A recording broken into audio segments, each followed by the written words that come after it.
जय माता दी प्यारे साथियों, आप सभी का स्वागत है आपके अपने YouTube channel diary of infinity पर। तो साथियों, आज 4 दिसंबर 2024 की डायरी को लेकर हम बात करेंगे। इससे पहले ईश्वर से यही प्रार्थना है कि आप सभी खुश हो, प्रसन्न हो, आपके जीवन में बहुत सारी खुशियाँ आए, यही आपके लिए मंगल कामना है।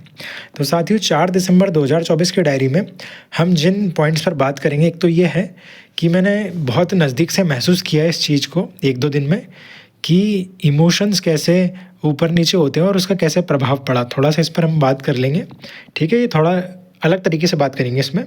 और दूसरा हम बात करेंगे कि जब आपकी कोई बहुत ख़ास चीज़ खो जाती है तब हमें कैसा लगता है, तो वहाँ से हम कुछ शिक्षा लेंगे। तो साथियों, मैंने लिखा अपनी डायरी में कि धन्यवाद माँ, मेरे साथ अच्छी समझ प्लस दृढ़ विश्वास के रूप में रहने के लिए, ठीक है? तो यहाँ अच्छी समझ मतलब क्या है, इसे कनेक्ट करते हैं इमोशंस के अप एंड डाउन से। तो साथियों, कल शाम को मैंने नोटिस किया अपने आप में कि सुबह मैं बहुत अच्छा फ़ील कर रहा था। अच्छे से मैंने अपना जो है डाइट शुरू किया बढ़िया, फिर वर्कआउट किया, फिर उसके बाद बढ़िया अच्छे से तैयार-वैयार होके खाना-वाना खाया, ठीक है? इस तरीके से दोपहर हो गई। तो ऐसा मैंने किया, लेकिन फिर शाम होते-होते जैसे मैंने पढ़ाई करी, उसके बाद ऑटोमेटिक लो फ़ील होने लग गया।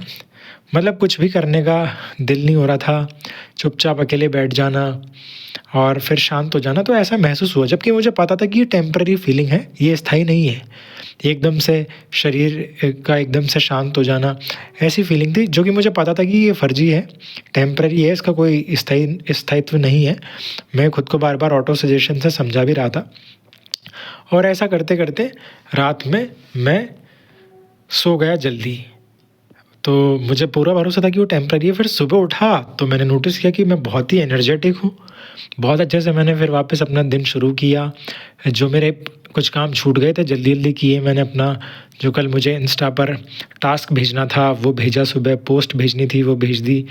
फिर मैंने अपना अच्छे से डाइट लिया, फिर वर्कआउट किया जम के, पोज़िंग करी, फिर और जो बाकी के काम है वो सारे किए, फिर पढ़ाने भी गया। उसके बाद मैं आज लगातार मतलब काम ही काम किया। तो ये चीज़ मैंने बड़ी बारीकी से नोटिस की है कि इमोशंस को आप हमेशा ऐसा मत समझिए कि जो चीज़ आपको लो फ़ील करा रही है या डिमोटिवेट फ़ील करा रही है तो वो परमानेंट है, नहीं, वो टेम्परेरी है, ठीक है? आप हमेशा ध्यान रखो आप कौन हो? आप प्योर सोल हो। सोल का गुण है ये हमेशा उत्साही रहना, प्रकाश से युक्त रहना, ठीक है? प्योर रहना, एनर्जेटिक रहना, तो आपका मूल स्वभाव ही यही है। बाहर जो भी है वो थोड़ा बहुत लेयर होता है, तो उसकी टेंशन नहीं लेनी है, वो अपने आप हट जाती है। तो इस तरीके से आप आगे बढ़ सकते हो। तो इस पर हमको बात करनी थी, ये कर ली। अब हम बात करेंगे साथियों, एक घटना और घटी। वो ये है कि मेरा मोबाइल एकदम से मिला नहीं मुझे।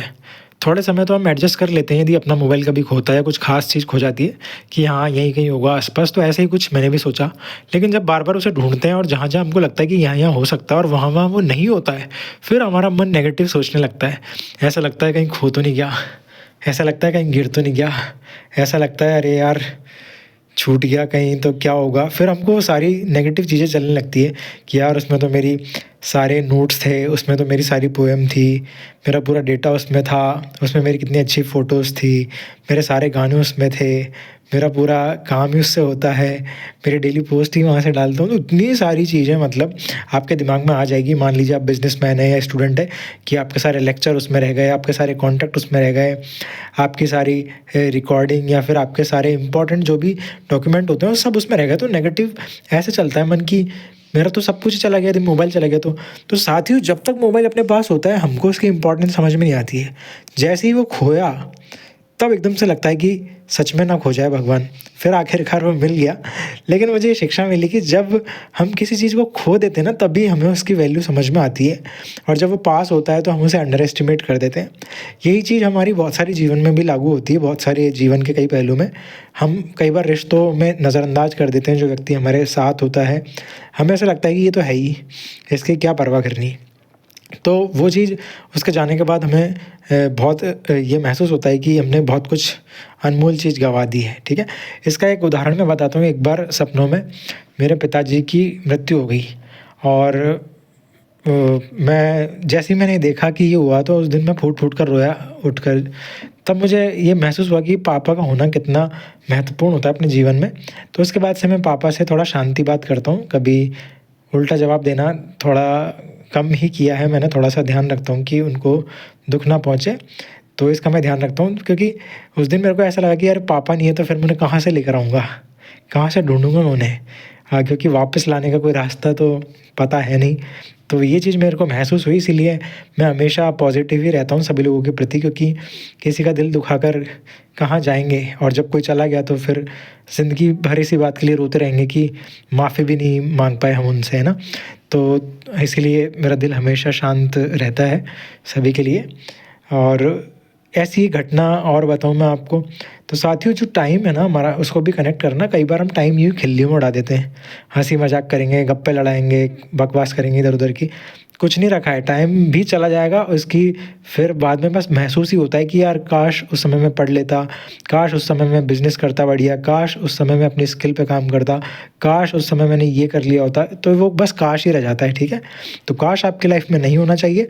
इसके ऊपर मेरी एक शायरी है कि ठुकराओ मुझे ठुकराने वालों, तुम्हारी ठोकर से मैं निराश नहीं, इस ब्रह्मांड का वो अमर ग्रंथ हूँ मैं, शब्दकोश में जिसके काश नहीं।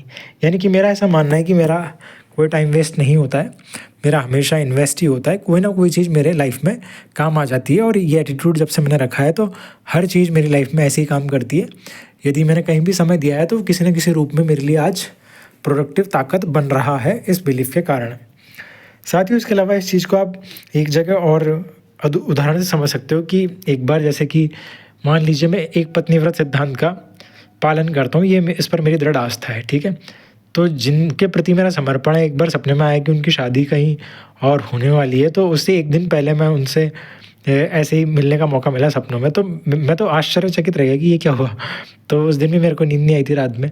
तो ऐसा कई बार साथियों ऐसा होता है कि जब आपके जीवन में जो चीज़ है ना, वो उसकी समय पर यदि वैल्यू कर लो आप, तो वो बहुत अच्छी बात है, क्योंकि खोने के बाद कुछ नहीं बचता है। फिर पश्चाताप, निराशा, ग्लानि या फिर बस खुद को कोस सकते हैं।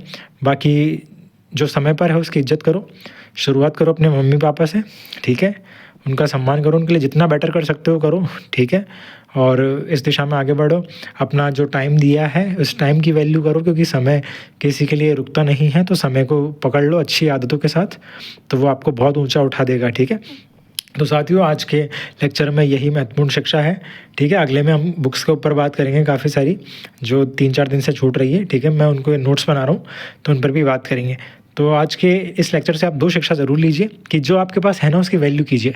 चाहे रिश्ता हो, चाहे कोई व्यक्ति हो, चाहे आपका टाइम हो, ठीक है? चाहे कोई भी हो, मतलब जो भी आपके पास है उसकी वैल्यू कीजिए, क्योंकि कभी भी कुछ भी यहाँ हो जाता है इस संसार में, ठीक है? तो आशावादी रहते हुए जो भी है उसकी वैल्यू कीजिए, कृतज्ञ रहिए उसके प्रति। और दूसरा ये है कि भाई दूसरा शिक्षा के रूप में यदि आप लेना चाहो तो ये है कि इमोशंस यदि कभी लो फील हो तो परवाह मत कीजिए, क्योंकि आप वास्तव में कौन है? आत्मा है जो कि अनंत, अजर, अमर, शक्तिशाली है, पॉजिटिव है, उत्साह, प्रसन्नता आपका मूल स्वभाव है, तो हमेशा उसका ध्यान रखिए, ठीक है साथियों? तो आज के लिए इतनी ही शिक्षा है। कीप स्माइलिंग, खुश रहो, मस्त रहो, प्रसन्न रहो। और इस लेक्चर को प्लीज़ अपने किसी भी एक साथी को ज़रूर शेयर करें ताकि उसको भी अच्छा लगे, सीखने को मिले। ये मेरी प्रार्थना आपसे हमेशा रहेगी, ओनली 1 शेयर। और चैनल को सब्सक्राइब कीजिए। वीडियो अच्छा लग रहा है तो लाइक कीजिए और सीखते रहिए। कल फिर मिलते हैं किसी नई शिक्षा के साथ, नई डायरी में। जय माता दी, टेक केयर।